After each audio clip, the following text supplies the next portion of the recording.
Hey guys, Godfather of Anxiety here. Just wanted to do a really short video on some unusual symptoms that I've had over the years with anxiety disorder that you might not necessarily initially attribute to anxiety.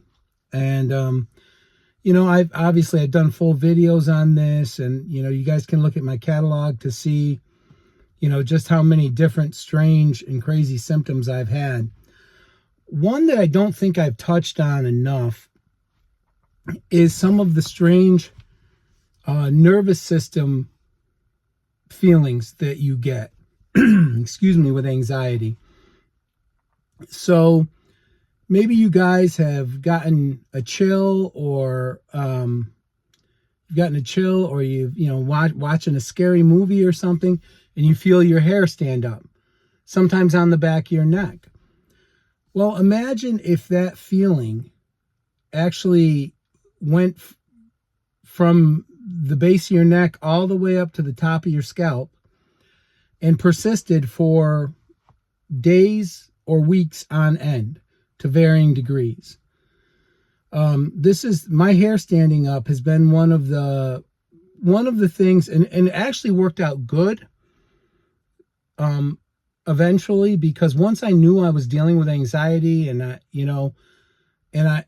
other times when I haven't been doing well since my recovery, if I notice my hair standing up, that's one of those signals that I'm not managing my stress well. So that's a strange symptom I don't think I really talked about enough.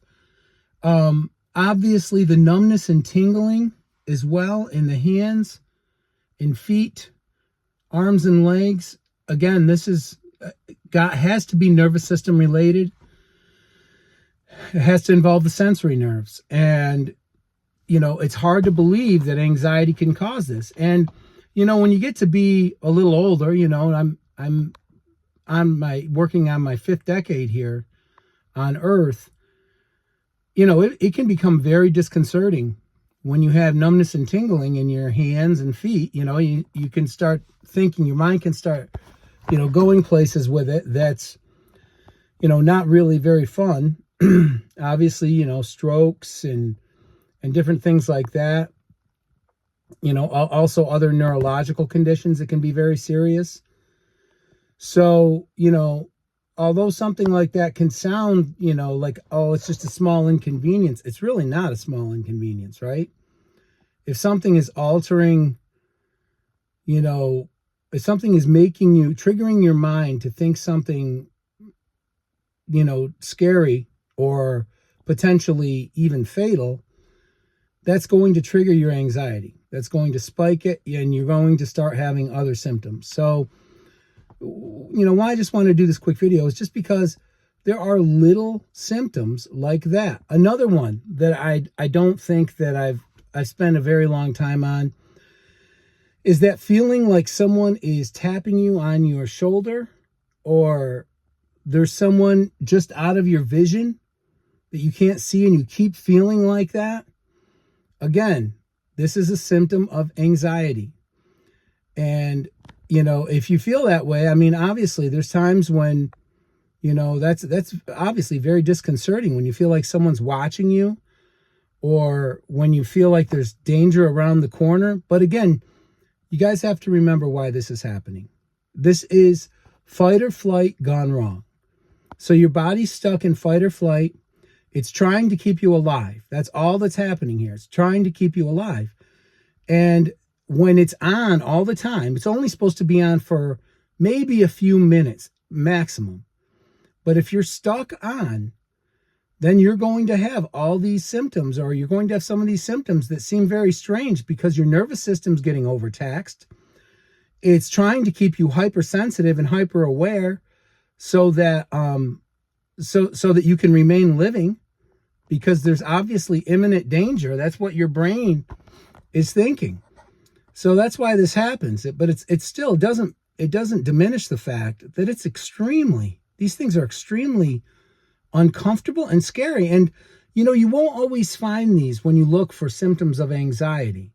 I didn't initially, There's some websites that list almost everything, and you'll basically realize that almost anything can be triggered by anxiety, and the reason for that, and I made a whole video on this as well, is hypersensitivity, nervous system hypersensitivity. And this is what happens again when we're stuck in fight or flight. So what you'll notice, I mean, you're going to notice things that you would never normally notice. You're going to notice the hairs on your arm bristling through the wind. You're going to notice small, subtle changes that normally you don't even think twice about, that just happen all the time, but you're going to start paying attention. And then, this can extend to symptoms. You might have had some of these symptoms right along and just not paid attention to them because they're so mild and they're so insignificant. But so let's see, I touched on a couple there. So the hair standing up, looking like there's something, coming around the corner, that feeling like someone's going to tap you on the back. There's a number of these symptoms. Another thing that I think I want to just mention here quickly is that anxiety can extend into your sleep. And it definitely affects sleep. So you'll notice your dreams are strange. This is another symptom I haven't really gotten into, but the weirdest dreams I've ever had in my life have been when my anxiety was untreated. I would have recurring dreams, and they would be terrible dreams. It was always an altered, like dreams tend to be an altered reality anyways, but they don't always tend to be, sometimes they can be weird. Sometimes they can be funny. Occasionally they can even be good, right? You can actually be disappointed when you wake up, but when your anxiety's out of control, you can have the worst imaginable dreams, and they're recurring. I remember I would have this recurring dream where my wife was leaving me, and it didn't matter what I said or anything. And it was, it was actually, my wife would laugh when I woke up and told her about it, but there was nothing funny about this. And this is a symptom. Anxiety affects your dreams. It does. Don't think it doesn't. It's going to affect your sleep. It's going to affect your dreams. The dreams where we all have, where we wake up because we feel like we're falling. Well, with anxiety, you'll have dreams like that. Trust me.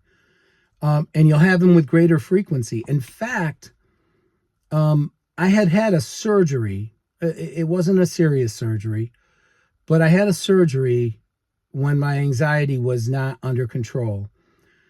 And I just kept waking up every